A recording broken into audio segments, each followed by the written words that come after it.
breaking updates as far as the NCERT row is concerned. Now the entire issue has gone to the Supreme Court, and several serious remarks and observations being made by Chief Justice of India. The latest being SC has directed seizure of all NCERT books. We need clarity on whether it is related to the Class 8 NCERT book. We will get that clarity. SC has imposed complete blanket ban on sharing, retweeting or digital dissemination of this particular book. Supreme Court there banning this book in India and abroad. Let's go to Nupur on this. Nupur, serious observations there being made, and the order has also been read out by the Chief Justice of India. If you can give us clarity on which are the books that have been banned. Is it particularly this particular NCERT Class 8 book that was talking about judicial corruption or more?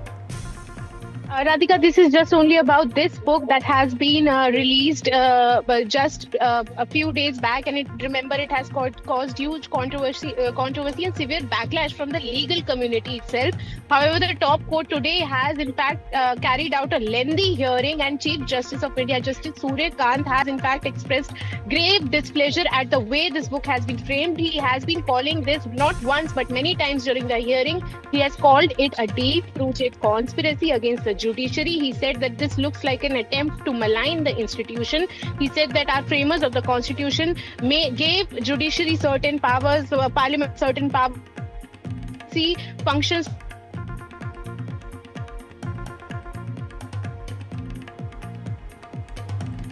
curriculum, but will also be accessible by the teacher, their parents, and the society at large. Attempts to portray the judiciary in bad light without any proper context. He also said that previous Chief Justice of India, Justice B.R. Gavai's remarks were misrepresented in the book, misquoted in the book, and that's why the Supreme Court said that it was highly contemptuous, and in fact it has issued show cause notice to NCERT chairman. It has also issued show cause notice to Ministry of Education's Chief Secretary and officials and central government officials, and asked that why should there be a no criminal contempt action initiated against the officers who are found to be guilty of are behind the inclusion of this entire paragraph, the chapter in the book. Remember, previously these editions were not made. This is just this year's edition, and today itself in the morning there was a press release from the Ministry of Education clarifying that they are withdrawing this controversial chapter. Yet the Chief Justice was not satisfied. He said that there is this seems to be an attempt to wriggle out of the consequences of defaming judiciary. He said we will not close this matter until we are satisfied that they are in fact they regret their actions, and the parts of the books are taken out from regulation not only in India but also abroad. So that's why the Supreme Court has also directed a blanket ban on distribution of either in digital ways or physically of these books. Right, Nupur, strong observations there. Certainly blanket ban on sharing, retweeting or digital dissemination of the book. Supreme Court bans this particular book in India as well as abroad. And also, Nupur, we believe show cause notice has also been issued to some of the officials too.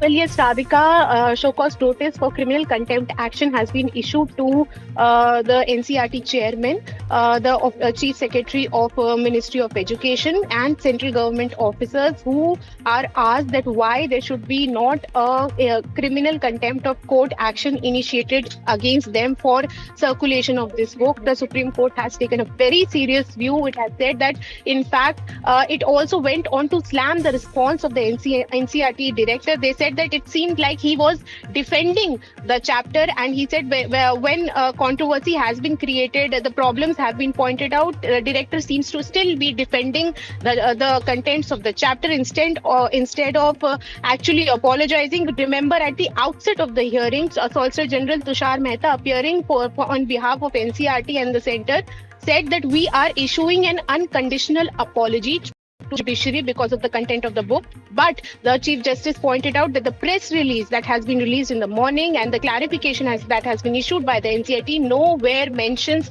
any unconditional apology by the person who's behind including this content, and that's why he has said that they will hold everyone accountable. He said that it is not that we want to curb criticism of judiciary. It's not that no one can criticize judiciary, but there including something in this paraphrasing it like this and without any previous context that what is judiciary actually doing it. They also pointed out that there have been instances when judiciary has held public officials and high-ranking politicians responsible for corruption, and why were those instances not mentioned in the book? Why is no complete context being provided to young impressionable minds? They are trying to teach young children at the level of 8th standard. They are trying to teach that judiciary is corrupt without proper background, that judiciary actually gives free legal aid to people who cannot afford it. It also goes to the extent of even punishing the highest in power. So these were certain very strong observations made by the judiciary, saying that this seems to be a deliberate attempt to malign the institution. Right, Nupur. So while banning this particular book, Chief Justice of India very categorically also stating that this is deep-rooted conspiracy to undermine judiciary. Thank you for getting us all of those details from the Apex Court. We'll